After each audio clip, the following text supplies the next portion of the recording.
ಸರ್ವ ಸ್ತುತಿ ಸ್ತೋತ್ರಗಳು ನನ್ನನ್ನು ನಿಮ್ಮನ್ನು ಈ ಭೂಮಿಯ ಆಕಾಶಗಳನ್ನು ಹಾಗೂ ಅದರ ನಡುವೆ ಇರುವ ಸಕಲ ಚರಾಚರಗಳನ್ನು ಸೃಷ್ಟಿಸಿ ಪರಿಪಾಲಿಸುತ್ತಿರುವ ಆ ಏಕೈಕನು ಮಹೋನ್ನತನು ಆದಿಯು ಅನಂತನೂ ಆದಂತಹ ನಮ್ಮೆಲ್ಲರ ಸೃಷ್ಟಿಕರ್ತನಿಗೆ ಮೀಸಲು. ಆತನ ಅಪಾರ ಅನುಗ್ರಹಗಳು ವರ್ಷಿಸಲಿ ಮಾನವ ಕಲ್ಯಾಣಕ್ಕಾಗಿ ಮಾನವ ಮಾರ್ಗದರ್ಶನಕ್ಕಾಗಿ ಆಗಮಿಸಿದ ಸಕಲ ಪ್ರವಾದಿಗಳ ಮೇಲೆ, ಸಕಲ ಸಂದೇಶವಾಹಕರುಗಳ ಮೇಲೆ ಹಾಗೂ ಆತನ ಎಲ್ಲ ಸತ್ಯಸಂಧ ದಾಸರುಗಳ ಮೇಲೆ, ವೇದಿಕೆಯ ಮೇಲೆ ಉಪಸ್ಥಿತರಿರುವ ಗೌರವಾನ್ವಿತ ಸ್ವಾಮೀಜಿಗಳೇ, ಕೃತಿಯನ್ನು ಬರೆದು ಲೋಕಾರ್ಪಣೆ ಮಾಡಿದ ಯೋಗೀಶ್ ಮಾಸ್ಟರ್ ಜಿಯವರೇ, ಈಗಾಗಲೇ ನಮ್ಮ ಮುಂದೆ ವಿಚಾರಗಳನ್ನು ಮಂಡಿಸಿದ ಮೊಹಮ್ಮದ್ ಯೂಸುಫ್ ಕನ್ನಿಯವರೇ, ಸ್ಥಾನೀಯ ಅಧ್ಯಕ್ಷರೇ, ಮಸೀದಿ ಅಧ್ಯಕ್ಷರೇ, ನೆರೆದ ನನ್ನೆಲ್ಲ ಸಹೋದರ ಸಹೋದರಿಯರೇ, ಹಿರಿಯರೇ ಮತ್ತು ಮಕ್ಕಳೇ, ಮಾಧ್ಯಮ ಮಿತ್ರರೇ, ಅಸ್ಸಲಾಮು ಅಲೈಕುಂ ವರಹಮತುಲ್ಲಾಹಿ ವಬರಕಾತುಹು. ಬಹಳ ಸುಂದರ ಸಂಜೆ. ಪ್ರವಾದಿ ಮುಹಮ್ಮದ್ ಸಲ್ಲಲ್ಲಾಹು ಅಲೈಹಿ ವಸಲ್ಲಮರನ್ನು ಕೇಳಲಿಕ್ಕೆ ಹಿಂದೂಗಳನ್ನು ಕೂಡ ಇವತ್ತು ಆಹ್ವಾನಿಸಲಾಗಿದೆ, ಕ್ರೈಸ್ತರನ್ನು ಆಹ್ವಾನಿಸಲಾಗಿದೆ. ಒಂದು ಜಿಜ್ಞಾಸೆಗೆ ಕಾರಣ ಇದೆ. ಯಾಕೆ ಮುಸ್ಲಿಮರ ಪ್ರವಾದಿಯನ್ನು ಕೇಳಲಿಕ್ಕೆ ನಾವು ಬರಬೇಕು ಅಂತ ಒಂದು ಪ್ರಶ್ನೆ ಮೂಡುವಂಥದ್ದು ಸಹಜ. ಅಥವಾ ಯಾರೆಲ್ಲ ಇವತ್ತು ನಮ್ಮ ಜೊತೆ ಇದ್ದಾರೆ ಅವರಿಗೆ ಬೇರೆ ಯಾರಾದರೂ ಪ್ರಶ್ನೆ ಕೇಳುವಂತಹ ಸಾಧ್ಯತೆಗಳು ಕೂಡ ಉಂಟು, ಇಲ್ಲ ಅಂತ ಹೇಳಿಲ್ಲ. ಇದರ ಉತ್ತರ ಏನು ಅಂದ್ರೆ, ಪ್ರವಾದಿ ಮುಹಮ್ಮದ್ ಸಲ್ಲಲ್ಲಾಹು ಅಲೈಹಿ ವಸಲ್ಲಂ ಕೇವಲ ಮುಸ್ಲಿಮರ ಪ್ರವಾದಿ ಅಲ್ಲ, ಬದಲಾಗಿ ಅವರು ಎಲ್ಲ ಮನುಷ್ಯರ ಪ್ರವಾದಿ. ಜಗದೊಡೆಯನಾದ ದೇವನು ಎಲ್ಲ ಮನುಷ್ಯರಿಗಾಗಿ ಕಳುಹಿಸಿದಂತಹ ಪ್ರವಾದಿ. ಈ ಪ್ರವಾದಿಯನ್ನು ಈ ಜಗತ್ತಿನ ಜನರು ತಿಳಿಬೇಕು ಹೇಳುವಂಥದ್ದು ಅವನ ಆಶೆಯಾಗಿತ್ತು, ಅವನ ಆಕಾಂಕ್ಷೆಯಾಗಿತ್ತು. ಆ ಕಾರಣದಿಂದ ಅವನ ವಾಣಿಯಲ್ಲಿಯೇ ಪ್ರವಾದಿ ಮುಹಮ್ಮದರನ್ನು ಗುರುತಿಸ್ತಾನೆ, ಅವರನ್ನು ಹೆಸರಿಸ್ತಾನೆ. ಲಕದ್ ಕಾನ ಲಕುಂ ಫೀ ರಸೂಲುಲ್ಲಾಹಿ ಉಸ್ವತುನ್ ಹಸನ ಅಂತ ದೇವವಾಣಿ ಹೇಳ್ತದೆ. ಅಂದ್ರೆ ಪ್ರವಾದಿ ಸಲ್ಲಲ್ಲಾಹು ಅಲೈಹಿ ವಸಲ್ಲಮರಲ್ಲಿ ನಿಮಗೆ ಅತ್ಯುತ್ತಮ ಮಾದರಿಗಳಿವೆ ಅಂತ, ನಿಮಗೆ ಅವರು ಐಡಿಯಲ್ ಅಂತ, ನಿಮಗೆ ಅವರು ಆದರ್ಶ ಅಂತ ಇಡೀ ಮಾನವ ಕುಲಕ್ಕೆ ಅಭಿಸಂಬೋಧಿಸಿ ಆ ದೇವನು ತನ್ನ ವಾಣಿಯಲ್ಲಿ ಹೇಳುವಂಥದ್ದು. ಇನ್ನೊಂದು ಕಡೆ ಹೇಳ್ತಾನೆ, ವಮ ಅರ್ಸಲ್ನಾಕ ಇಲ್ಲ ರಹ್ಮತ್ತಲ್ಲಿಲ್ಲ ಆಲಮೀನ್ ಅಂತ. ಪ್ರವಾದಿ ಮುಹಮ್ಮದ್ ಸಲ್ಲಲ್ಲಾಹು ಅಲೈಹಿ ವಸಲ್ಲಮರನ್ನು ಇಡೀ ಜಗತ್ತಿನ ಮನುಷ್ಯರಿಗಾಗಿ ನಾವು ಅನುಗ್ರಹವಾಗಿ ಕಳುಹಿಸಿದ್ದೇವೆ ಅಂತ. ಇಡೀ ಜಗತ್ತಿಗೆ ಬಂದ ಪ್ರವಾದಿ, ಆದ್ರೆ ಅವರನ್ನು ಇಡೀ ಜಗತ್ತಿನ ಪ್ರವಾದಿ, ಎಲ್ಲ ಮನುಷ್ಯರ ಪ್ರವಾದಿ ಅಂತ ಗುರುತಿಸ್ಲಿಕ್ಕೆ ಮುಸ್ಲಿಂ ಸಮುದಾಯಕ್ಕೆ ಸಾಧ್ಯವಾಗಲಿಲ್ಲ. ಇದು ದೊಡ್ಡ ಆತಂಕ ಮತ್ತು ಇದು ದೊಡ್ಡ ಟ್ರಾಜಿಡಿ. ಮುಸ್ಲಿಂ ಸಮುದಾಯವೇ ಅವರನ್ನು ತಿಳಿಯಲಿಲ್ಲ. ಮುಸ್ಲಿಂ ಸಮುದಾಯದ ಕಾರ್ಯವೈಖರಿಯನ್ನು ಕಂಡು ಇಲ್ಲಿಯ ಮುಸ್ಲಿಮೇತರರು ಭಾವಿಸಿಕೊಂಡಿದ್ದಾರೆ ಈದ್ ಮಿಲಾದ್ ಅಂದ್ರೆ ಹಬ್ಬದ ದಿವಸ ಅಂತ. ಯಾವ ಜ್ಯೋತಿ, ಯಾವ ಕ್ರಾಂತಿ ಈ ಜಗತ್ತನ್ನು ಬೆಳಗಿತೋ ಅದು ರಬ್ಬಿವುಲ್ ಅವ್ವಲ್ ತಿಂಗಳ 12ನೇ ತಾರೀಕು ಆಗಿತ್ತು. ಯಾವ ಜ್ಯೋತಿ, ಯಾವ ಕ್ರಾಂತಿ ಈ ಜಗತ್ತಿನಿಂದ ಮರೆಯಾಯಿತೋ ಅದು ಕೂಡ ರಬ್ಬಿವುಲ್ ಅವ್ವಲ್ 12ನೇ ತಾರೀಕು ಆಗಿತ್ತು ಅಂತ ಇತಿಹಾಸದ ಪುಟಗಳಿಂದ ತಿಳಿದು ಬರುವಂತಹ ಸತ್ಯ ಮತ್ತು ವಾಸ್ತವಿಕತೆ. ಅಂದ್ರೆ ಇದು ಖಂಡಿತವಾಗಿಯೂ ಹಬ್ಬದ ದಿವಸ ಅಲ್ಲ. ಯಾಕೆ ಅಂದ್ರೆ ಪ್ರವಾದಿ ಮುಹಮ್ಮದ್ ಸಲ್ಲಲ್ಲಾಹು ಅಲೈಹಿ ವಸಲ್ಲಮರ ಹುಟ್ಟು ಮತ್ತು ಸಾವು ಒಂದೇ ದಿವಸ ಆಗಿದೆ ಹೇಳುವಂತಹದ್ದು ಇತಿಹಾಸ ತಿಳಿಸುವಂತಹ ಪಾಠಗಳು. ಸೊ ಇದನ್ನು ನಮ್ಮ ಸಮುದಾಯ ಮೊದಲಿಗೆ ತಿಳಿದುಕೊಳ್ಳುವಂತಹ ಪ್ರಯತ್ನ ಮಾಡಬೇಕು. ಇಲ್ಲ ಅಂದ್ರೆ ಇನ್ನೂ ಕೂಡ ಆ ಆತಂಕಗಳು ಈ ಸಮಾಜದಲ್ಲಿ ಉಳಿಯುವಂತಹ ಸಾಧ್ಯತೆಗಳಿವೆ. ಪ್ರವಾದಿ ಮುಹಮ್ಮದ್ ಸಲ್ಲಲ್ಲಾಹು ಅಲೈಹಿ ವಸಲ್ಲಂ ಹೇಳುವಾಗ 2 ಕೃತಿಗಳನ್ನು ನಾವು ಇವತ್ತು ಇಲ್ಲಿ ಬಿಡುಗಡೆ ಮಾಡಿದ್ದೇವೆ. ಮಾನವ ಮನಸ್ಸಿನ ಕೃಷಿಕ, ಮನದೊಡೆಯ ಮುಹಮ್ಮದ್. ಬರೆದದ್ಯಾರು? ಮುಹಮ್ಮದರ ಅನುಯಾಯಿ ಅಲ್ಲ, ದೇವನ ದಾಸ ಬರೆದದ್ದು, ಒಬ್ಬ ಕಟ್ಟ ಹಿಂದೂ ಬರೆದದ್ದು. ಇಲ್ಲಿ ಇದ್ದಾರೆ ಸರ್, ನಾನು ಅವರಿಗೆ ನಿನ್ನೆ ಭೇಟಿಯಾಗುವಾಗ ಹೇಳಿ, ನಾನು ನಿಮಗೆ ಸರ್ ಹೇಳುವುದಿಲ್ಲ, ಅದು ಇಂಗ್ಲಿಷ್ ಪದ, ನೀವು ಗುರುಗಳು ಅಂತೇಳಿ. ಆ ಕೃತಿ ಓದಿದ್ರೆ ಯೋಗೀಶ್ ಮಾಸ್ಟ್ರಿ ಯಾರು ಅಂತೇಳಿ ನಿಮ್ಗೆ ಗೊತ್ತಾಗ್ತದೆ. ಮತ್ತು ಪ್ರವಾದಿ ಮುಹಮ್ಮದ್ ಸಲ್ಲಲ್ಲಾಹು ಅಲೈಹಿ ವಸಲ್ಲಮರನ್ನು ನಾವೆಷ್ಟು ತಿಳಿದಿದ್ದೇವೆ ಅಂತೇಳಿ ಮುಸ್ಲಿಮರು ತಮ್ಮನ್ನು ತಾವೇ ಪ್ರಶ್ನೆ ಮಾಡಿಕೊಳ್ಳುವಂತ ವಿಷಯಗಳು ಆ ಕೃತಿಯಲ್ಲಿದೆ. ಅವರು ಆರಿಸಿದಂತಹ ಕುರಾನಿನ ಸೂಕ್ತಗಳು ಮತ್ತು ಅವರು ಆರಿಸಿದಂತಹ ಪ್ರವಾದಿ ವಚನಗಳು ನನಗೆ ಆಶ್ಚರ್ಯವಾದದ್ದು. ಬಹಳಷ್ಟು ಪ್ರವಾದಿ ಮುಹಮ್ಮದ್ ಸಲ್ಲಲ್ಲಾಹು ಅಲೈಹಿ ವಸಲ್ಲಮರ ಹದೀಸ್ ಗ್ರಂಥಗಳಿವೆ, ಆದರೆ ಅವರು ಹೆಚ್ಚು ಮಾನ್ಯತೆ ಕೊಟ್ಟಂತಹ ಗ್ರಂಥಗಳು ಯಾವುದು ಅಂತ ಹೇಳಿದ್ರೆ ಬುಖಾರಿ ಮತ್ತು ಮುಸ್ಲಿಂ ಶರೀಫ್ ಕೋಟ್ ಮಾಡಿದಂತಹ ಹದೀಸ್ಗಳನ್ನು ಅವರು ಕೋಟ್ ಮಾಡಿದ್ದಾರೆ ಆ ಗ್ರಂಥದಲ್ಲಿ. ನಾನು ತಮ್ಮಲ್ಲಿ ವಿನಂತಿ ಮಾಡುವುದು ಏನು ಅಂದ್ರೆ, ಒಂದನೆಯದಾಗಿ ಮಾನವ ಮನಸ್ಸಿನ ಕೃಷಿಕ ಮನದಡಿಯ ಮೊಹಮ್ಮದ್ ಹೇಳುವಂಥದ್ದು ತಾವು ಓದಬೇಕು. ಇನ್ನೊಂದು ಅಬ್ದುಲ್ ಸಲಾಂ ಪುತ್ತಿಗೆಯವರು ಬರೆದ ಸಮಗ್ರ ಕ್ರಾಂತಿ ಜ್ಯೋತಿ ಬೆಳಗಿದ ಪ್ರವಾದಿ ಮೊಹಮ್ಮದ್ ಸಲ್ಲಲ್ಲಾಹು ಅಲೈಹಿ ವಸಲ್ಲಂ ಅದನ್ನು ಕೂಡ ತಾವು ಖರೀದಿಸಿ ಓದಬೇಕು ಮತ್ತು ಇತರರಿಗೆ ಗಿಫ್ಟ್ ಕೊಡಬೇಕು ಅಂತ. ಇತರಿಗೆ ಅದನ್ನು ತಲುಪಿಸ್ಬೇಕು. ಅದು ಕರ್ತವ್ಯದ ನಿಟ್ಟಿನಲ್ಲಿ ನಾವು ಪಡೆದುಕೊಳ್ಬೇಕು ಹೇಳುವಂಥದ್ದು ನನ್ನ ಪ್ರಥಮವಾಗಿ ವಿನಂತಿ. ಪ್ರವಾದಿ ಮೊಹಮ್ಮದ್ ಹೇಳುವಾಗ ನಮಗೆ ಇನ್ನೊಂದು ಜಿಜ್ಞಾಸೆ ಬರಲಿಕ್ಕೆ ಸಾಧ್ಯ ಇದೆ, ಇನ್ನೊಂದು ಪ್ರಶ್ನೆ ಹೇಳಲಿಕ್ಕೆ ಸಾಧ್ಯ ಇದೆ. ಪ್ರವಾದಿ ಮೊಹಮ್ಮದ್ ಅಂದ್ರೆ ಯಾರು ಅಂತ, ಪ್ರವಾದಿ ಮೊಹಮ್ಮದ್ರನ್ನು ಯಾರು ಆಯ್ಕೆ ಮಾಡಿದ್ರು ಅಂತ. ಇದು ಬಹಳ ದೊಡ್ಡ ಕ್ವಶನ್. ಇದು ಮುಸ್ಲಿಂ ಸಮುದಾಯದ ಮುಂದೆ ಇರುವಂತ ಬಹಳ ದೊಡ್ಡ ಕ್ವಶನ್ ಇದು. ಈ ಕ್ವಶನಿಗೆ, ಈ ಪ್ರಶ್ನೆಗೆ ನಾವು ಇಲ್ಲಿರುವಂತಹ ಮನುಷ್ಯರಿಗೆ ಉತ್ತರ ಕೊಡಬೇಕಾಗಿದೆ. ಪ್ರವಾದಿ ಮೊಹಮ್ಮದರನ್ನು ಮುಸ್ಲಿಮರು ಸೇರಿ ಆಯ್ಕೆ ಮಾಡಲಿಲ್ಲ. ಇದು ಬಹಳವಾಗಿ ಗಮನಿಸಬೇಕಾದಂತಹ ವಿಷಯ. ಯಾವ ರೀತಿ ಪ್ರವಾದಿ ಮೊಹಮ್ಮದ್ರಿಗಿಂತ ಮೊದಲು ಬಂದಂತ ಸುಮಾರು 1 ಲಕ್ಷಕ್ಕೂ ಅಧಿಕ ಪ್ರವಾದಿಗಳನ್ನು ಹೇಗೆ ಯಾವ ರೀತಿ ದೇವನು ಆಯ್ಕೆ ಮಾಡಿದ್ನೋ ಅದೇ ರೀತಿಯಲ್ಲಿ ಪ್ರವಾದಿ ಮೊಹಮ್ಮದರನ್ನು ಕೂಡ ಆಯ್ಕೆ ಮಾಡಿದ್ದು ದೇವರು, ಮುಸ್ಲಿಮರು ಮಾಡಿದ್ದಲ್ಲ. ಈ ತಪ್ಪು ಕಲ್ಪನೆಯನ್ನು ಕೂಡ ನಾವು ದೂರ ಮಾಡಬೇಕು. ಎಷ್ಟರ ತನಕ ಈ ತಪ್ಪು ಕಲ್ಪನೆ ದೂರ ಆಗುವುದಿಲ್ಲವೋ ಪ್ರವಾದಿ ಮೊಹಮ್ಮದರನ್ನು ಬೇರೆಯವರು ಅರಿಯುವಂತಹ ಪ್ರಯತ್ನ ಮಾಡುವುದಿಲ್ಲ. ಈ ಜಗತ್ತಿಗೆ ಬಂದ ಎಲ್ಲ ಪ್ರವಾದಿಗಳನ್ನು ಕೂಡ ಅದು ಯಾವುದೇ ಜನಾಂಗ ಆಯ್ಕೆ ಮಾಡಲಿಲ್ಲ, ಯಾವುದೇ ಗೋತ್ರ ಆಯ್ಕೆ ಮಾಡಲಿಲ್ಲ, ಯಾವುದೇ ಧರ್ಮ ಆಯ್ಕೆ ಮಾಡಲಿಲ್ಲ. ಬದಲಾಗಿ ಅವರನ್ನು ಆಯ್ಕೆ ಮಾಡಿದ್ದು ದೇವನು. ಇದು ಬಹಳ ಮುಖ್ಯವಾದಂತಹ ಪ್ರಶ್ನೆ. ಪ್ರವಾದಿ ಮೊಹಮ್ಮದರ ಆಯ್ಕೆಯು ಕೂಡ ಮುಸ್ಲಿಂ ಸಮಾಜ ಅಥವಾ ಮುಸ್ಲಿಂ ಸರ್ಕಾರ ಮಾಡಿದ್ದಲ್ಲ, ಬದಲಾಗಿ ಆ ದೇವನು ಮಾಡಿದ್ದಾನೆ ಹೇಳುವಂಥದ್ದು ನಮ್ಗೆಲ್ರಿಗೂ ಕೂಡ ಅರ್ಥ ಆಗಬೇಕು. ಈ ಪ್ರವಾದಿಗಳ ಆರಂಭ ಅದು ಪ್ರವಾದಿ ಮೊಹಮ್ಮದ್ರಿಂದ ಅಲ್ಲ, ಬದಲಾಗಿ ಯಾವಾಗ ಈ ಜಗತ್ತು ಸೃಷ್ಟಿಯಾಯಿತು, ಈ ಜಗತ್ತು ಗೊತ್ತಲ್ಲ, ಈ ಭೂಮಿ, ಈ ಆಕಾಶ, ಈ ನೀರು, ಈ ಗಾಳಿ, ಈ ಬೆಳಕು, ಈ ಸೂರ್ಯ, ಈ ಚಂದ್ರ, ಈ ನಕ್ಷತ್ರ, ಈ ಮಳೆ, ಇದೆಲ್ಲ ಇದೆ ಅಲ್ಲ, ಇದೆಲ್ಲವನ್ನು ಆ ದೇವನು ಸೃಷ್ಟಿ ಮಾಡಿದ್ದು ಮನುಷ್ಯರಿಗಾಗಿ. ಯಾವ ರೀತಿ ಅದನ್ನೆಲ್ಲ ಮನುಷ್ಯರಿಗಾಗಿ ಸೃಷ್ಟಿ ಮಾಡಿ ಅದನ್ನು ಮನುಷ್ಯರಿಗೆ ದಾನದ ರೂಪದಲ್ಲಿ ಕೊಟ್ಟಿದ್ದಾನೆ. ಅದಕ್ಕೆ ಯಾವುದೇ ಪೇಮೆಂಟ್ ಇಲ್ಲ ಅಲ್ಲ, ಅದು ದೇವನ ಕಡೆಯಿಂದ ಮನುಷ್ಯರಿಗೆ ಕೊಟ್ಟಂತಹ ದಾನ ಆಗಿದೆ. ಅದೇ ರೀತಿಯಲ್ಲಿ ಮನುಷ್ಯರನ್ನು ಸೃಷ್ಟಿ ಮಾಡಿ ಬಿಟ್ಟದ್ದು ಮಾತ್ರ ಅಲ್ಲ, ಬದಲಾಗಿ ಅವರ ಮಾರ್ಗದರ್ಶನದ ವ್ಯವಸ್ಥೆ ಮಾಡಿದ್ದಾನೆ ಅವನು. ಮನುಷ್ಯರು ಇಲ್ಲಿ ಯಾವ ರೀತಿ ಬದುಕಬೇಕು, ಯಾವ ರೀತಿ ಜೀವನ ಸಾಗಿಸಬೇಕು ಮತ್ತು ಯಾವ ರೀತಿ ಇಲ್ಲಿಂದ ಅವರು ಏನನ್ನು ಪಡೆದುಕೊಂಡು ಹೋಗಬೇಕು ಮತ್ತು ಎಲ್ಲಿಗೆ ಹೋಗಬೇಕು ಹೇಳುವುದನ್ನು ಅವನು ತಿಳಿಸಿದ್ದಾನೆ. ಕೇವಲ ಈ ಜೀವನದ್ದು ಮಾತ್ರ ತಿಳಿಸಿದ್ದಲ್ಲ, ಕೇವಲ ಹುಟ್ಟು ಮಾತ್ರ ತಿಳಿಸಿದಲ್ಲ, ಹುಟ್ಟಿನ ಜೊತೆ ಸಾವನ್ನು ಕೂಡ ತಿಳಿಸಿದ್ದಾನೆ, ಸಾವಿನ ಜೊತೆಗೆ ಇನ್ನೊಂದು ಜನ್ಮವನ್ನು ಕೂಡ ತಿಳಿಸಿದ್ದಾನೆ. ಇನ್ನೊಂದು ಪುನರಪಿ ಒಂದು ಜನ್ಮ ಬರ್ಲಿಕ್ಕಿದೆ, ಆ ಜನ್ಮದಲ್ಲಿ ನಿಮ್ಮ ವಿಚಾರಣೆ ನಡೀಲಿಕ್ಕಿದೆ ಹೇಳುವಂತ ವಿಷಯವನ್ನು ಕೂಡ ಅವನು ಪ್ರವಾದಿಗಳ ಮೂಲಕ ತಿಳಿಸಿದ್ದಾನೆ. ಮನುಷ್ಯನಿಗೆ ಇದು ಒಂದು ಜನ್ಮ ಮಾತ್ರ ಅಲ್ಲ, ಒಂದು ಬಾರಿ ಮಾತ್ರ ಇಲ್ಲಿ ಹುಟ್ಟಿ ಬರುವುದಲ್ಲ. ಯಾವ ರೀತಿ ತಾಯಿಯ ಗರ್ಭದಿಂದ 9 ತಿಂಗಳು ಅಲ್ಲಿ ಇಟ್ಟು ಅವರನ್ನು ಒಂದು ಮನುಷ್ಯ ರೂಪ ಕೊಟ್ಟು ಈ ಜಗತ್ತಿಗೆ ಪಾದಾರ್ಪಣೆ ಮಾಡಿದ್ನೋ ಅದೇ ರೀತಿಯಲ್ಲಿ ಇನ್ನೊಂದು ಜಗತ್ತಿಗೆ ಅವನು ಪಾದಾರ್ಪಣೆ ಮಾಡ್ತಾನೆ.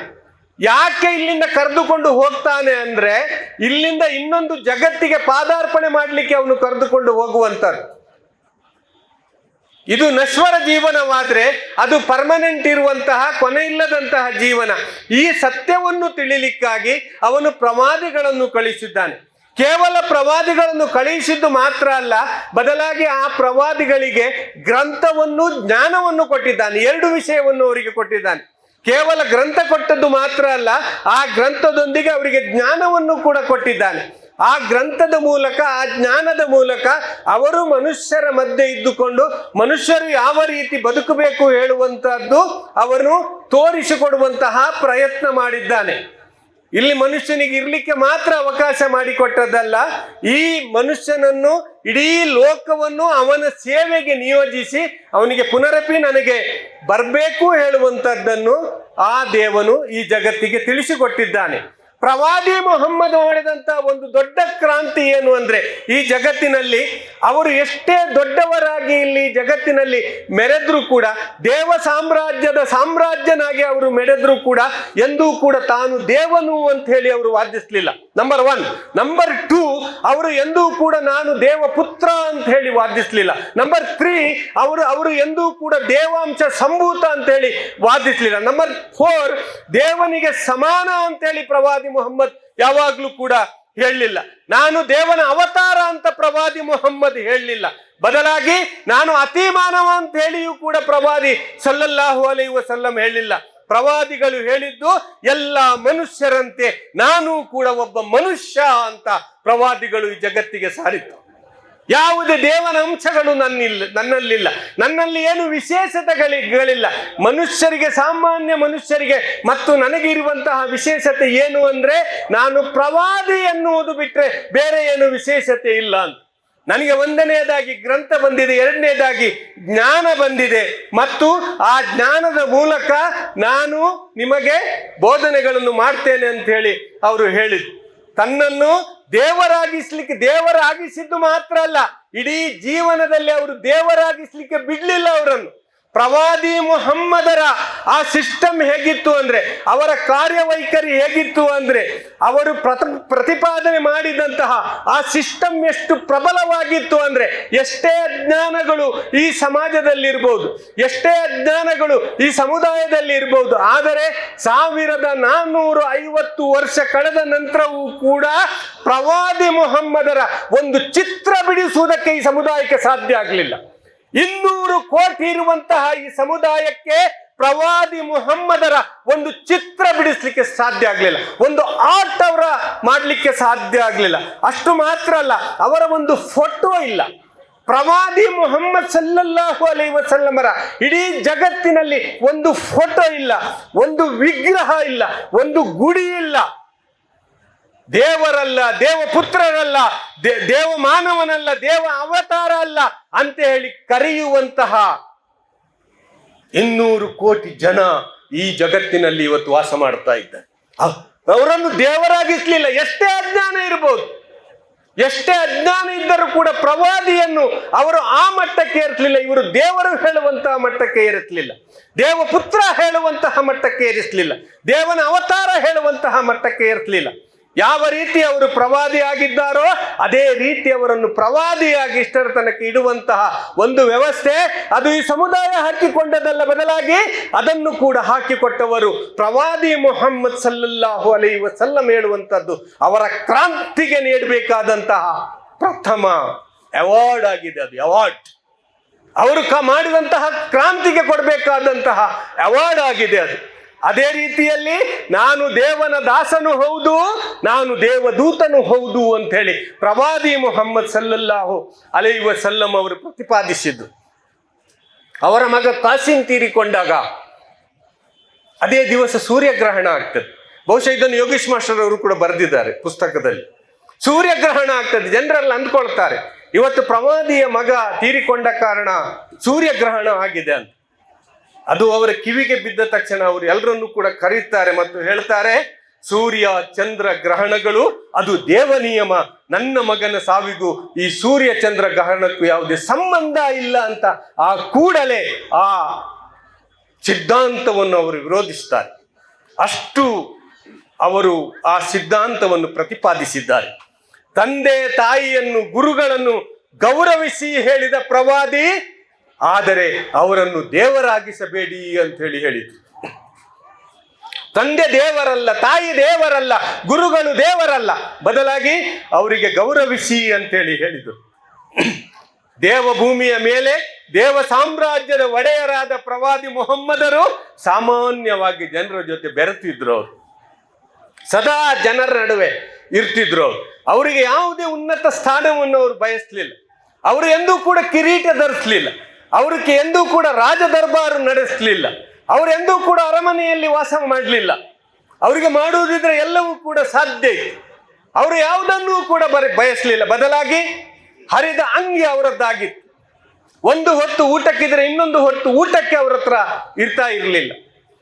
ಅದೆಷ್ಟೋ ಸಂದರ್ಭಗಳಲ್ಲಿ ಊಟಕ್ಕೆ ಆಹಾರ ಇಲ್ಲದೆ ಅವರು ತಮ್ಮ ಹೊಟ್ಟೆಗಳಿಗೆ ಕಲ್ಲುಗಳನ್ನು ಕಟ್ಟಿ ಜೀವನ ನಡೆಸಿದ್ದು ಇತಿಹಾಸಕಾರರು ಬರೆದಿದ್ದಾರೆ, ಅವರನ್ನು ನೋಡಿದವರು ಬರೆದಿದ್ದಾರೆ.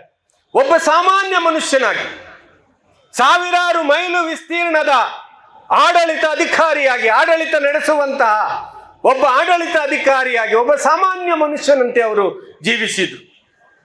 ಯಾರಾದರೂ ಬಂದರೂ ಕೂಡ ನಾನು ಬರುವಾಗ ನೀವು ಎದ್ದು ನಿಲ್ಲಬೇಡಿ ಅಂತ ಹೇಳಿ ಅವರ ಸಂಗಾತಿಗಳಿಗೆ ಹೇಳ್ತಾ ಇದ್ರು. ಅವರು ಸಂಗಾತಿಗಳನ್ನು ಎಂದೂ ಕೂಡ ದಾಸರು ಅಂತ ಹೇಳಿ ಕರಲಿಲ್ಲ. ಅವರ ಸಂಗಾತಿಗಳನ್ನು ಎಂದೂ ಕೂಡ ತನ್ನ ಶಿಷ್ಯರು ಅಂತೇಳಿ ಪ್ರವಾದಿ ಮುಹಮ್ಮದರು ಕರೀಲಿಲ್ಲ. ಪ್ರವಾದಿ ಮುಹಮ್ಮದರು ತನ್ನ ಶಿಷ್ಯರನ್ನು, ತನ್ನ ಒಡನಾಡಿಗಳನ್ನು ಕರೆದದ್ದು ನನ್ನ ಸಂಗಾತಿಗಳು ಅಂತ, ಸಹಾಬಾ ಅಂತ ಹೇಳಿ ಕರೆದದ್ದು, ನನ್ನ ಸಂಗಾತಿಗಳು ಅಂತ, ನನ್ನ ಜೊತೆಗಾರರು ಅಂತ. ಅವರಿಗೆ ದಾಸನಾಗಲಿ, ನನ್ನ ಶಿಷ್ಯಂದಿರಾಗಲಿ ಅಂತೇಳಿ ಅವರು ಕರೀಲಿಲ್ಲ. ಆ ಸಮಾನತೆ ಅವರು ಕೊಟ್ಟಿದ್ರು. ಮತ್ತು ಮಾತು ಮತ್ತು ಕೃತಿಯಲ್ಲಿ ಪ್ರವಾದಿ ಮುಹಮ್ಮದ್ ಸಲ್ಲಲ್ಲಾಹು ಅಲೈಹಿ ವಸಲ್ಲಮರಲ್ಲಿ ಸರಳತೆ ಇತ್ತು, ಸಹಜತೆ ಇತ್ತು ಮತ್ತು ಸಾಮ್ಯತೆ ಇತ್ತು. ಯಾವ ರೀತಿ ಅವರನ್ನು ಮಾತು ಆಡ್ತಾ ಇದ್ರು ಅದೇ ರೀತಿ ಅವರ ಜೀವನ ಇತ್ತು. ಮತ್ತು ಅವರ ಹೃದಯ ಬಹಳ ವಿಶಾಲವಾಗಿತ್ತು, ಬಹಳ ವಿಶಾಲ ಹೃದಯದವರಾಗಿದ್ದರು ಮತ್ತು ಬಹಳ ಧೈರ್ಯಶಾಲಿಯಾಗಿದ್ದರು ಪ್ರವಾದಿಗಳು. ಯಾರನ್ನೇ ಅವರು ಭಯಪಡ್ತಿರ್ಲಿಲ್ಲ. ಒಬ್ಬ ದೇವನ ಹೊರತು ಯಾರನ್ನೇ ಭಯಪಡದಂತ ಒಬ್ಬ ಮನುಷ್ಯ ಈ ಜೀವನದಲ್ಲಿ ಆಗಿ ಹೋಗಿದ್ದಾರೆ ಅಂದ್ರೆ, ಈ ಜಗತ್ತಿನಲ್ಲಿ ಆಗಿ ಹೋಗಿದ್ದಾರೆ ಅಂದ್ರೆ ಅದು ಅಂತಹ ಕ್ರಾಂತಿಕಾರಿ ಪ್ರವಾದಿ ಮುಹಮ್ಮದ್ ಅಂತ ಹೇಳಿ ನಾವು ಹೇಳ್ಬೋದು. ಅವರು ವಿಶಾಲ ಹೃದಯವಾಗಿತ್ತು, ಅವರು ಧೈರ್ಯಶಾಲಿಗಳಾಗಿದ್ದರು ಮತ್ತು ಪ್ರವಾದಿ ಮುಹಮ್ಮದರು ಸಾಹಸಿಗಳಾಗಿದ್ದರು, ಬಹಳ ಸಾಹಸಿಗಳಾಗಿದ್ದರು ಅವರು. ಅಷ್ಟು ಮಾತ್ರ ಅಲ್ಲ, ಮನುಷ್ಯರಿಗೆ ಮಾತ್ರ ಅವರು ಪ್ರವಾದಿಯಾಗಿ ನಿಯೋಜಿಸಲ್ಪಟ್ಟದ್ದಲ್ಲ, ಅವರು ಮನುಷ್ಯರಿಗೂ ಪ್ರವಾದಿಯಾಗಿದ್ರು, ಇಲ್ಲಿಯ ಪ್ರಾಣಿಗಳಿಗೂ ಪ್ರವಾದಿಯಾಗಿದ್ರು, ಇಲ್ಲಿಯ ಪಕ್ಷಿಗಳಿಗೂ ಪ್ರವಾದಿಯಾಗಿದ್ರು, ಇಲ್ಲಿಯ ಗಿಡ ಮರಗಳಿಗೆ ಪ್ರವಾದಿಯಾಗಿದ್ರು, ಈ ನಿಸರ್ಗಕ್ಕೆ ಪ್ರವಾದಿ ಮುಹಮ್ಮದರು ಪ್ರವಾದಿಯಾಗಿದ್ರು. ಆ ಎಲ್ಲವನ್ನು ಕೂಡ ಪ್ರೀತಿಸ್ಲಿಕ್ಕೆ ಪ್ರವಾದಿಗಳು ಕಲಿಸಿದರು. ಕೆಲವು ಮನುಷ್ಯನನ್ನು ಮಾತ್ರ ಪ್ರೀತಿಸುವುದಲ್ಲ, ನೀವು ಪ್ರಾಣಿಗಳನ್ನು ಪ್ರೀತಿಸಬೇಕು, ನೀವು ಪಕ್ಷಿಗಳನ್ನು ಪ್ರೀತಿಸಬೇಕು, ನೀವು ಪರಿಸರವನ್ನು ಪ್ರೀತಿಸಬೇಕು, ನೀವು ಮರ ಗಿಡಗಳನ್ನು ಕೂಡ ಪ್ರೀತಿಸಬೇಕು, ನೀವು ಈ ನಿಸರ್ಗವನ್ನು ಕೂಡ ಪ್ರೀತಿಸಬೇಕು ಅಂತ ಹೇಳಿ ಪ್ರವಾದಿ ಮುಹಮ್ಮದ್ ಸಲ್ಲಲ್ಲಾಹು ಅಲೈಹಿ ವಸಲ್ಲಂ ಅವರು ಸಾರ್ತಾರೆ. ವಜು ಮಾಡುವ ಬಗ್ಗೆ, ಅಂಗಸ್ಥಾನದ ಬಗ್ಗೆ ಪ್ರವಾದಿಗಳು ಹೇಳುದು. ನೀವು ಸಮುದ್ರ ತೀರದಲ್ಲಿ, ಸಾಗರದಲ್ಲಿ, ಸಮುದ್ರದಲ್ಲಿ ಎಷ್ಟು ನೀರಿದೆ ನಮ್ಗೆಲ್ರಿಗೂ ಗೊತ್ತಲ್ಲ, ಅದರ ಆಳ ಹುಡುಕಲಿಕ್ಕೆ ನಮ್ಗೆ ಸಾಧ್ಯ ಆಗ್ಲಿಲ್ಲ ಅಲ್ಲ. ಪ್ರವಾದಿಗಳು ಹೇಳುದು, ನೀವು ಆ ಸಮುದ್ರ ದಡದಲ್ಲಿಯೂ ಕೂಡ ವಜು ಮಾಡ್ತೀರಿ, ಅಂಗಸ್ಥಾನ ಮಾಡ್ತೀರಿ ಹೇಳಿ, ಆದ್ರೆ ಅಲ್ಲಿನ ನೀರನ್ನು ಮಿತವ್ಯಯ ಮಾಡಬೇಡಿ ಅಂತ, ಆ ನೀರನ್ನು ನೀವು ಇಸ್ರಾಫ್ ಮಾಡಬೇಡಿ ಅಂತಾರೆ, ಅದನ್ನು ವೇಸ್ಟ್ ಆಗಿ ಖರ್ಚು ಮಾಡ್ಲಿಕ್ಕೆ ಮಾಡಬೇಡಿ ಅಂತ. ಅಂದ್ರೆ ಆ ಸಮುದ್ರಕ್ಕೆ ಕೊಟ್ಟಂತಹ ಆದ್ಯತೆ, ಅವರು ಅದಕ್ಕೆ ಕೊಟ್ಟಂತಹ ಬೆಲೆ, ಅಂದ್ರೆ ದೇವನು ಯಾವುದನ್ನೆಲ್ಲ ಸೃಷ್ಟಿ ಮಾಡಿದ್ದಾನೋ ಆ ಎಲ್ಲದರ ಬಗ್ಗೆಯೂ ಕೂಡ ನಿಮಗೆ ಗೌರವ ಬೇಕು ಅಂತ ಹೇಳಿ ಪ್ರವಾದಿ ಮುಹಮ್ಮದ್ ಸಲ್ಲಲ್ಲಾಹು ಅಲೈಹಿ ವಸಲ್ಲಂ ಅವರು ಕಲಿಸಿಕೊಟ್ಟರು. ಅವರ ಕ್ರಾಂತಿಯಲ್ಲಿ ಬಹುದೊಡ್ಡ ಕ್ರಾಂತಿ ಯಾವುದು ಅಂದ್ರೆ, ಅವರು ಮನುಷ್ಯನನ್ನು ದೇವನೊಂದಿಗೆ ಜೋಡಿಸಿತು. ದೇವರನ್ನು ಮರೆತಂತಹ ಈ ಜನಾಂಗಕ್ಕೆ, ದೇವನನ್ನು ಮರೆದಂತಹ ಈ ಮನುಷ್ಯ ಸಮುದಾಯಕ್ಕೆ ಪ್ರವಾದಿಗಳು ಆ ದೇವನೊಂದಿಗೆ ಜೋಡಿಸಿತು. ದೇವನನ್ನು ಪ್ರೀತಿಸಿ ಅಂತ ಹೇಳಿ ಪ್ರವಾದಿಗಳು ಹೇಳಿತು. ಆ ದೇವನೊಂದಿಗೆ ನಿಮ್ಮ ಸಂಬಂಧ ಇದೆ ಅಂತ ಹೇಳಿ ಪ್ರವಾದಿಗಳು ಹೇಳಿತು. ನಿಮ್ಮ ಎಲ್ಲ ಬೇಕು ಬೇಡಗಳಿಗೆ ನಿಮ್ಮ ದೇವನು ಸ್ಪಂದಿಸುತ್ತಾನೆ ಅಂತ ಹೇಳಿ ಪ್ರವಾದಿಗಳು ಹೇಳಿತು. ನೀವು ಯಾರ ಬಾಗಿಲ ಬಳಿಗೆ ಹೋಗಬೇಕಾದಂತಹ ಅಗತ್ಯ ಇಲ್ಲ, ನಿಮ್ಮ ಈ ಪವಿತ್ರ ಶಿರವನ್ನು ಯಾರ ಮುಂದೆಯೂ ಬಾಗಬೇಕಾದಂತಹ ಅಗತ್ಯ ಇಲ್ಲ. ನಿಮ್ಮ ಈ ಶಿರ ಬಾಗಬೇಕು ಹೇಳಿದ್ರೆ ಆ ದೇವನ ಮುಂದೆ ಮಾತ್ರ ಬಾಗಲಿ ಅಂತೇಳಿ ಪ್ರವಾದಿಗಳು ಕಲಿಸಿಕೊಟ್ರು. ದೇವ ಮತ್ತು ಮಾನವ ಸಂಬಂಧವನ್ನು ಅವರು ಬೆಸೆದರು, ದೇವನ ಪರಿಚಯ ಅವರು ಮಾಡಿಕೊಟ್ರು. ದೇವರು ಅಂದ್ರೆ ಯಾರು ಅಂತೇಳಿ ಪ್ರವಾದಿ ಮುಹಮ್ಮದರವನ ಪರಿಚಯ ಮಾಡಿಕೊಟ್ರು. ದೇವನು ಪರಮ ಕರುಣಾಳುವು, ಅವನು ಕೃಪಾಳುವು ಎಂದು ಪರಿಚಯಿಸಿದ ಪ್ರವಾದಿಗಳು ಎಲ್ಲ ಸೃಷ್ಟಿಗಳು ಕೂಡ ನಮ್ಮೆಲ್ಲರ ಕರುಣೆಗೆ ಅರ್ಹರು ಅಂತೇಳಿ ಪ್ರವಾದಿ ಮುಹಮ್ಮದ್ ಸಲ್ಲಲ್ಲಾಹು ಅಲೈಹಿ ವಸಲ್ಲಂ ಸಾರಿದರು. ಎಲ್ಲರೂ ಕೂಡ ನಮ್ಮ ಕರುಣೆಗೆ ಅರ್ಹರು ಅಂತ, ಎಲ್ಲರ ಮೇಲೆಯೂ ಕೂಡ ನಿಮ್ಮ ಕರುಣೆ ಇರಲಿ, ನಿಮ್ಮ ಪ್ರೀತಿ ಇರಲಿ, ನಿಮ್ಮ ವಿಶ್ವಾಸಗಳಿರಲಿ ಅಂತೇಳಿ ಪ್ರವಾದಿ ಮುಹಮ್ಮದ್ ಸಲ್ಲಲ್ಲಾಹು ಅಲೈಹಿ ವಸಲ್ಲಂ ಅವರು ಸಾರಿದ್ರು. ಶಕುನ ಅಪಶಕುನ, ಒಳ್ಳೆಗಳಿಗೆ ಕೆಟ್ಟಗಳಿಗೆ, ಶುಭ ದಿನ ಅಶುಭ ದಿನ, ಇದರ ಏನು ವಾಸ್ತವಿಕತೆ ಇಲ್ಲ ಅಂತ ಪ್ರವಾದಿಗಳು ಹೇಳಿದ್ರು. ಇದರದ್ದು ಯಾವುದೇ ವಾಸ್ತವಿಕತೆ ಏನು ಇಲ್ಲ ಅಂತ ಹೇಳಿ ಪ್ರವಾದಿಗಳು ಹೇಳಿದ್ರು. ಒಂದು ಒಳ್ಳೆಯ ಮಾತು ಸ್ವಾಮೀಜಿಗಳು ಹೇಳಿದ್ರು, ಅದೃಷ್ಟ ಪರೀಕ್ಷೆ ಹಸ್ತ ಪರೀಕ್ಷೆಯ ಮಾತುಗಳು ಹೇಳಿದ್ರು. ಪ್ರವಾದಿ ಮುಹಮ್ಮದ್ ಸಲ್ಲಲ್ಲಾಹು ಅಲೈಹಿ ವಸಲ್ಲಂ ಈ ಜಗತ್ತಿಗೆ ಪ್ರವಾದಿಯಾಗಿ ಬಂದ್ರು ಕೂಡ ನಾಳೆ ಏನಾಗುತ್ತೆ ಅಂತ ಹೇಳಿ ಕೇಳಿದ್ರೆ ಪ್ರವಾದಿಗಳು ಹೇಳಿದ್ರು, ಅದು ನನಗೆ ಗೊತ್ತಿಲ್ಲ, ಅದು ಅವನಿಗೆ ಮಾತ್ರ ಗೊತ್ತು ಅಂತ. ನಾಳೆ ಏನಾಗುತ್ತದೆ ಹೇಳುವುದಕ್ಕೆ ಪ್ರವಾದಿಯವರು ಉತ್ತರ ಕೊಡ್ಲಿಲ್ಲ. ನೋಡಿ ಅಂತಹ ಅದೃಷ್ಟ ಅಂತ, ಎಂತಹ ಕ್ರಾಂತಿ ಅದು ಅಂತ. ಮನುಷ್ಯ ಸಮಾಜಕ್ಕೆ ಎಂತಹ ಕ್ರಾಂತಿ ಬೇಕೋ ಆ ಕ್ರಾಂತಿಯನ್ನು ಪ್ರವಾದಿ ಮುಹಮ್ಮದ್ ಸಲ್ಲಲ್ಲಾಹು ಅಲೈಹಿ ವಸಲ್ಲಂ ಈ ಮನುಷ್ಯ ಕುಲಕ್ಕೆ ಕೊಟ್ಟರು. ನಾಳೆದ್ದು ನನಗೆ ಗೊತ್ತಿಲ್ಲ, ಇವತ್ತಿದು ಮಾತ್ರ ನನ್ನ ಹತ್ರ ಕೇಳಬೇಕು, ನಾಳೆದ್ದು ನನ್ನ ಹತ್ರ ಕೇಳಬೇಡಿ. ನಾಳೆಯ ಇಲ್ಮು ನನಗಿಲ್ಲ, ನಾಳೆ ಏನಾಗ್ತದೆ ನನಗೆ ಗೊತ್ತಿಲ್ಲ, ಅದು ಅವನಿಗೆ ಮಾತ್ರ ಗೊತ್ತು ಅಂತ ಪ್ರವಾದಿ ಮುಹಮ್ಮದ್ ಸಲ್ಲಲ್ಲಾಹು ಅಲೈಹಿ ವಸಲ್ಲಂ ಸಾರ್ತಾರೆ. ಭೂತ ಪ್ರೇತಗಳಿಗೆ ನಿಮ್ಮ ಮೇಲೆ ಯಾವುದೇ ನಿಯಂತ್ರಣನೇ ಇಲ್ಲ ಅಂತ. ಭೂತ ಪ್ರೇತಗಳ ಹಿಂದೆ ಹೋಗಬೇಡಿ, ಅವರಿಗೆ ನಿಮ್ಮ ಮೇಲೆ ಏನು ನಿಯಂತ್ರಣ ಇಲ್ಲ. ಅಷ್ಟು ಮಾತ್ರ ಅಲ್ಲ, ಶೈತಾನನಿಗೂ ಕೂಡ ನಿಮ್ಮ ಮೇಲೆ ನಿಯಂತ್ರಣ ಇಲ್ಲ ಅಂತ ಪ್ರವಾದಿ ಮುಹಮ್ಮದ್ ಸಲ್ಲಲ್ಲಾಹು ಅಲೈಹಿ ವಸಲ್ಲಂ ಸಾರಿದ್ರು. ಶೈತಾನನಿಗೂ ಕೂಡ ನಿಮ್ಮ ಮೇಲೆ ನಿಯಂತ್ರಣ ಇಲ್ಲ. ಭೂತ ಪ್ರೇತಗಳಿಗೆ ಮಾತ್ರ ಅಲ್ಲ, ಬದಲಾಗಿ ಶೈತಾನನಿಗೂ ನಿಮ್ಮ ಮೇಲೆ ನಿಯಂತ್ರಣ ಇಲ್ಲ ಅಂತ. ಅವರು ಸ್ಥಾಪಿಸಿದ ಸಮಾಜ ಹೇಗಿತ್ತು ಅಂದ್ರೆ ಆಧ್ಯಾತ್ಮಿಕತೆಗಾಗಿ, ದೇವ ಸಾಮೀಪ್ಯಕ್ಕಾಗಿ, ಆಧ್ಯಾತ್ಮಿಕತೆಗಾಗಿ ಸಂಸಾರ ತ್ಯಜಿಸುವ ಅಗತ್ಯ ಇಲ್ಲ ಅಂದ್ರು ಪ್ರವಾದಿಗಳು. ನೀವು ಸಂಸಾರ ತ್ಯಜಿಸಬೇಕಾಗಿಲ್ಲ, ನೀವು ವ್ಯಾಪಾರದಿಂದ ವ್ಯವಹಾರದಿಂದ ದೂರ ಆಗ್ಬೇಕಾಗಿಲ್ಲ, ಮತ್ತು ನೀವು ಈ ಸಮಾಜದಿಂದ ಬೇರೆ ಆಗ್ಬೇಕಾಗಿಲ್ಲ. ಇದೆಲ್ಲವನ್ನು ಇಟ್ಟುಕೊಂಡು ನೀವು ಓರ್ವ ಆಧ್ಯಾತ್ಮಿಕ ವ್ಯಕ್ತಿಯಾಗ್ಲಿಕ್ಕೆ ಸಾಧ್ಯ ಉಂಟು ಅಂತ ಪ್ರವಾದಿಗಳು ಸಾರಿದ್ರು. ಅವರು ಸನ್ಯಾಸವನ್ನು ವಿರೋಧಿಸಿದ್ರು.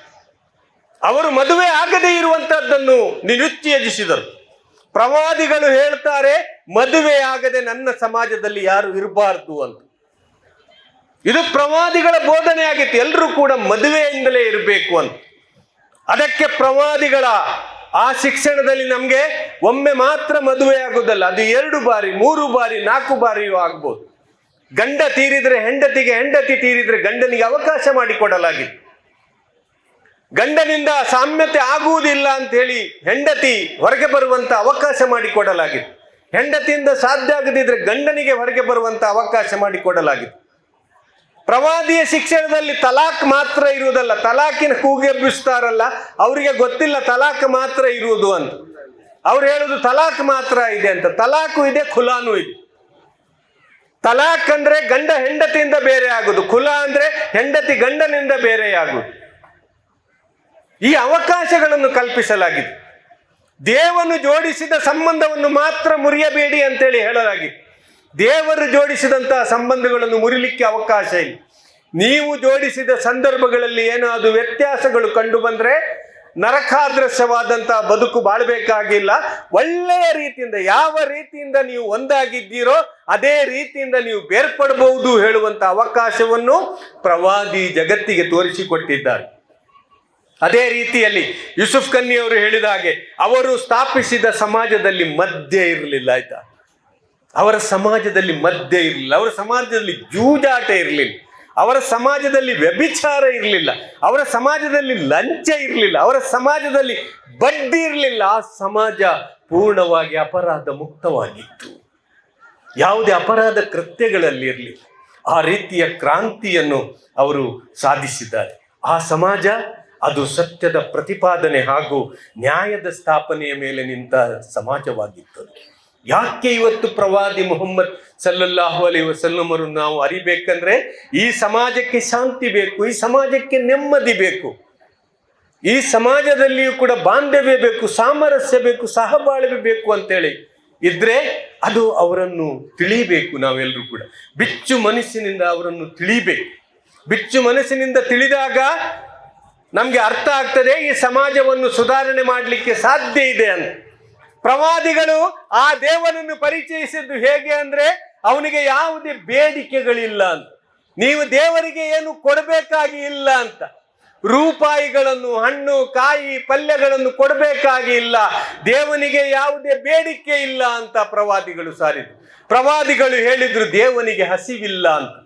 ಅವರು ಹೇಳಿದ್ರು ದೇವನಿಗೆ ಹಸಿವಿಲ್ಲ, ದೇವನಿಗೆ ದಾಹ ಇಲ್ಲ, ದೇವನಿಗೆ ನಿದ್ದೆ ಇಲ್ಲ, ದೇವನಿಗೆ ತೂಕಡಿಕೆ ಇಲ್ಲ, ದೇವನಿಗೆ ಕಾಮಾಪೇಕ್ಷೆ ಇಲ್ಲ, ದೇವನಿಗೆ ಮಡದಿ ಇಲ್ಲ, ದೇವನಿಗೆ ಕುಟುಂಬ ಇಲ್ಲ, ದೇವನಿಗೆ ಸಂತಾನ ಇಲ್ಲ. ಮಾನವ ಸಹಜ ದೌರ್ಬಲ್ಯಗಳಿಂದ ಆ ದೇವನು ಪರಿಶುದ್ಧನು ಅಂತೇಳಿ ಪ್ರವಾದಿ ಮುಹಮ್ಮದ್ ಸಲ್ಲಲ್ಲಾಹು ಅಲೈಹಿ ವಸಲ್ಲಂ ಈ ಜಗತ್ತಿಗೆ ಸಾರಿದ್ರು. ಅಷ್ಟು ಮಾತ್ರ ಅಲ್ಲ, ಪ್ರವಾದಿಗಳು ಹೇಳಿದ್ರು, ಯಾರನ್ನು ಕೂಡ ದೇವನಿಗೆ ಹೋಲಿಕೆ ಮಾಡಬೇಡಿ ಅಂತ. ದೇವರು ಬೇರೆನೆ, ಮನುಷ್ಯ ಬೇರೆನೆ. ದೇವರು ಬೇರೆನೆ, ಪ್ರವಾದಿಗಳು ಬೇರೆನೆ. ಯಾರನ್ನು ಕೂಡ ದೇವನಿಗೆ ಹೋಲಿಕೆ ಮಾಡಬೇಡಿ ಅಂತ ಹೇಳಿ ಪ್ರವಾದಿಗಳು ಸಾರುತ್ತಾ, ದೇವನನ್ನೂ ಕೂಡ ಯಾರೊಂದಿಗೆ ಹೋಲಿಕೆ ಮಾಡಬೇಡಿ ಅಂದ್ರು.